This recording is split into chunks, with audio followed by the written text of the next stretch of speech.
অনেক কিছু কাজেরই ট্রিটমেন্ট আমি দিতে পারি ভালো। মনে করেন যে অনেকের যে বউ চলে জায়গা একটা ছেলের সঙ্গে, অনেকের প্রেম ভালোবাসায় ব্যর্থতা আছে, তাদের আমি 72 ঘন্টার ভিতরে ইনশাআল্লাহর রহমতে 72 ঘন্টার ভিতরে সমাধান করে দিই।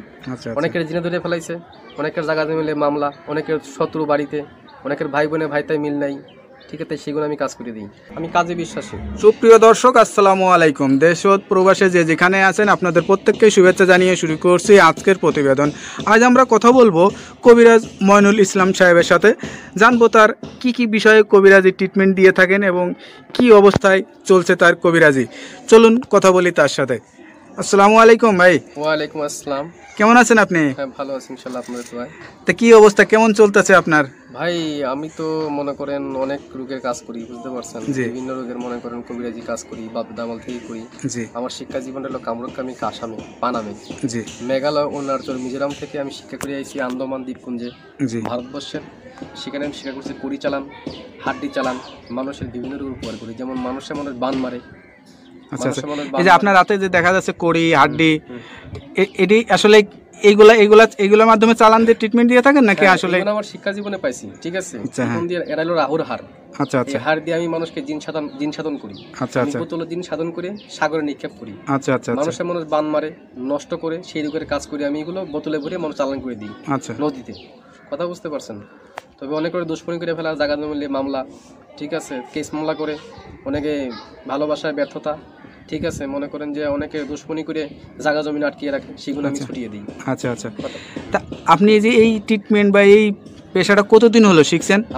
আমার বয়স হয়ে গেছে প্রায় 30-35 বছর। আচ্ছা আচ্ছা, এই পেশাটা কি আপনার বাপ দাদার পেশা থেকে আপনারা আসছেন নাকি আপনি শিখছেন? আমার বাবাও ছিল কবিরাজ, ঠিক আছে, আমার দাদাও ছিল কবিরাজ। তারা ভারতবর্ষে থাকতো, ত্রিপুরা রাজ্য, মেঘালয়, অরুণাচল, মিজোরাম, নাগাল্যান্ড থেকে শিক্ষা করে বাংলাদেশে আসি।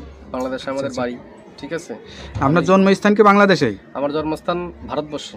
আচ্ছা আচ্ছা, আমার জন্মস্থান অরুণাচল, এটাকে বলা হয় মিজোরাম। আমার বাপ দাদা এখানে শিক্ষা করার জন্য গেছিল। আচ্ছা আচ্ছা, ঠিক আছে। আমার মা, তারা এখানে ছোটবেলায় বাপ দাদার সাথে ঘুরতেন আপনি? হ্যাঁ, আমাদের বাড়িও ছিল কলকাতাতে, ঠিক আছে। সেখান থেকে বাড়ি নিয়ে থাকতো, বাড়ি করে তারপরে বাংলাদেশে মনে করেন আমাদের পুরনো বাড়ি, সেখানে আমরা চলে আসছি।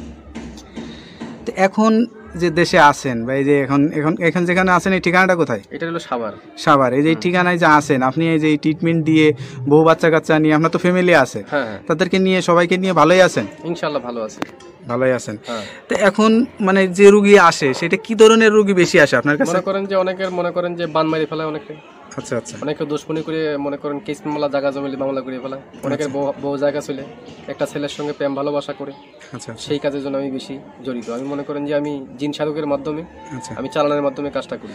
এই ট্রিটমেন্ট অনেকে আবার জিনে ধরে, ভূতে ধরে না, জিনে, হ্যাঁ, জিনে আসল করে সেগুলো আমি আবার সারিয়ে দিই। আচ্ছা আচ্ছা, মনে করেন যে আবার মনে করেন অনেকে দুশ্মনী করে বান মারি ফেলা অনেকে, ঠিক আছে, সেগুলো আমি সারিয়ে দিই। আচ্ছা আচ্ছা, তো এই ট্রিটমেন্ট করার জন্য আসলে কি মানে করা লাগে? যদি কোনো কিছু লাগে দরকার, সেগুলো আমরা বলে দিই মোবাইলের মাধ্যমে। যদি কিছু আয়োজন লাগে, সেটা তারা পেমেন্ট করে আমি কাজটা করে দিই। আচ্ছা আচ্ছা, তো এটা ধরেন অনেকে আসতে পারে না, অনেকে দেখা যাচ্ছে যে মানে যোগাযোগ করতে পারে না, তাদেরকে কিভাবে ট্রিটমেন্ট? আমি মোবাইলে ট্রিটমেন্ট করি বেশি। আমি আন্দামান, অরুণাচলের, তারপরে মনে করেন শ্রীলঙ্কা, বিভিন্ন দেশের কাজ আমি মোবাইলের মাধ্যমে করি, যেমন দুবাই, মালয়েশিয়া, জার্মান, ঠিক আছে, ফিলিপাইনি, সৌদি আরব, কাতার। আচ্ছা, এগুলো কাজ আমি মোবাইলের মাধ্যমে করি। মানে মোবাইলের মাধ্যমে আপনি আসলে চিকিৎসা দিয়ে থাকেন? হ্যাঁ হ্যাঁ।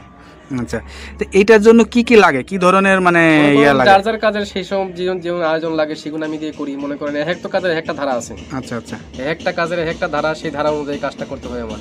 এবার কার কোনটা লাগে, তার কি নাম, বয়স, কিরকম গায়ের রং, কিরকম উচ্চতা, এগুলো দেখে আমি কাজ করতে হবে। তার